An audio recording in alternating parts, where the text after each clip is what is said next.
சீமானவர்களை பொது வேட்பாளரா நிறுத்தக்கூடிய பேச்சுவார்த்தை போறதா சொல்லுது. பட் இதுல எந்த அளவு உண்மை இருக்குன்னு தெரியல. ஆனா என்னுடைய பர்சனல் பார்வையில சீமான் மாதிரியான நபர்கள் சட்டசபைக்குள்ள போகணும். அடிச்சு சொல்றேன், போகணும். ஏன் அப்படின்னா அப்பதான் சட்டசபை ரொம்ப ஆரோக்கியமா இருக்கும். அதாவது உங்களுக்கு ஒரு உதாரணம் சொல்லட்டுங்களா? இப்ப டிவிக்கு ஆட்சியில நாளைக்கு ஒரு லாக்அப் டெத் நடக்குதுன்னு வச்சுங்களேன். அஜித் மரணம் மாதிரி ஒருத்தனை அடிச்சு கொண்டுறாங்க. இப்ப திமுகவினர் சட்டசபையில இதை கேள்வி எழுப்ப முடியுமா? அதிமுகவினர் கேள்வி எழுப்ப முடியுமா? திமுகவினர் கேள்வி எழுப்பிச்சா நீங்க விக்னா என்கின்ற விக்னேஷ் மரணத்திலிருந்து அஜித்குமார் மரணம் வரைக்கும் எடுத்து திமுகவினர் பதிலடி கொடுப்பாங்க. ஏன் உங்க ஆட்சியில மட்டும் யோக்கியமா நீங்க நடக்கலையா, போலியா, வரலையான்னு. அதிமுகவினர் பேசினாங்கன்னா டிவிகேவினர் சாத்தாங்குளம் ஜெயராஜ் பென்னிக்ஸ் பதிலடி கொடுப்பாங்க. பட் அந்த லாக்அப் டெத் இனிமே நடக்கக்கூடாது அப்படிங்கிற வாதம், அதற்கான முன்னெடுப்பு அங்க இல்லாமலே போயிடும்.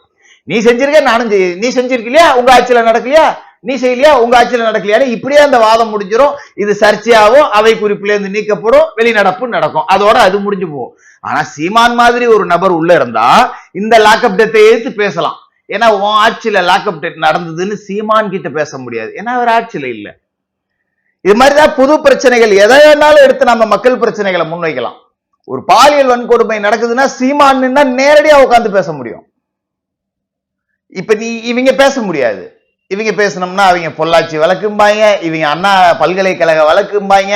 இந்த பிரச்சனைக்குள்ளேயே சம்பந்தப்பட்ட பிரச்சனைக்கான தீர்வு அப்படிங்கிறது இல்லாமலே போயிடும். அப்ப புதுசா ஒரு தலைவர் உள்ள போனா எதிர்த்து கேள்வி கேட்கறதுக்கு ரொம்ப சரியா இருக்கும். அதனாலதான் சீமான் மாதிரி புதியவர்கள் சட்டசபைக்குள்ள போகணும் அப்படின்னு நான் விரும்புறேன். அது ஒரு ஆரோக்கியமான சட்டசபையாவும் இருக்கும். ரெண்டாவது, சீமானோட சித்தாந்தங்கள்லாம் ரொம்ப நல்லா இருக்கும். நமக்கு நாம் தமிழர் கட்சி மேலே 1008 மாற்று கருத்து இருக்கு. ஆக்கபூர்வமான யோசனைகள் சொல்லக்கூடிய நபரா, அதற்கான அரசியல் அறிவு உள்ள ஒரு நபரா சீமான் இருப்பார். இயற்கையா இருக்கட்டும், பொருளாதாரமா இருக்கட்டும், தற்சார்பா இருக்கட்டும், இயற்கை வளங்களை பாதுகாக்கிறதா இருக்கட்டும், வனவளங்களை பாதுகாக்கிறதா இருக்கட்டும், இப்படி எல்லா விஷயத்திலையுமே சீமான் மாதிரியான ஒரு நபர்களுடைய வழிகாட்டுதல் சட்டசபையில தேவை அப்படின்னு நான் நினைக்கிறேன். அதுக்காக சீமான் மாதிரியான ஆட்கள் ஜெயிக்கணும் அப்படின்னு நினைக்கிறேன்.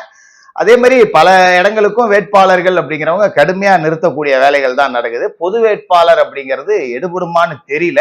பொது வேட்பாளர்ங்கிற பேச்சுவார்த்தை போகல இன்ன வரைக்கும். ஆனா யூக அடிப்படையில அங்க ஒண்ணு இங்க ஒண்ணுமா ஓடிக்கிட்டு இருக்கு. பட் அது எந்த அளவுக்கு உண்மை அப்படிங்கிறது தெரியல. என்னுடைய தனிப்பட்ட கருத்து, சீமான் மாதிரியான ஒரு நபர் சட்டசபைக்குள்ள இருந்தா சட்டசபையில ஆரோக்கியமான விவாதங்கள் நடக்கும், நல்ல சுவாரஸ்யமாவும் இருக்கும். அரசியலுக்கும் அதுதான் நல்லது, தமிழ்நாட்டுக்கும் அதுதான் நல்லது.